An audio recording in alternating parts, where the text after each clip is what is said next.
पदवीधर शिक्षक निवडणुकीचा आज निकाल, महायुती मवियाची प्रतिष्ठा पडाला।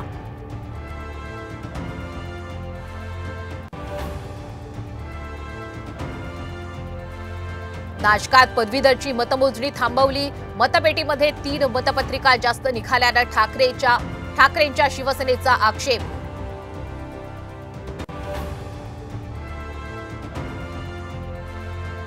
आजपासून नवे फौजदारी कायदे लागू होणार आहेत।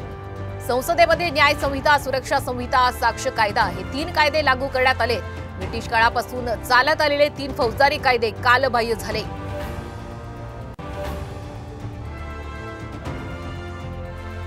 सीएससी चालक 100 रुपये घेतो, पण शेतकऱ्यांचे 2 ते 5 हजार वाचतात। नाशिकचे पालकमंत्री दादा हुसेनकडून शेतकऱ्यांच्या लुटीचं अप्रत्यक्षपणे समर्थन।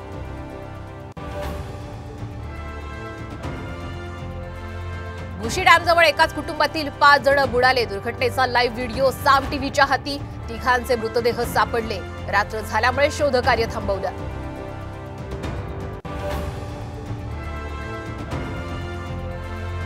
आणि तुकोबा माऊलींच्या पालखीचा मुक्काम पुण्यामध्ये। टाळ मृदुंगानं पुण्यनगरी दुमदुमली। पादुकांच्या दर्शनासाठी भाविकांची मोठी गर्दी।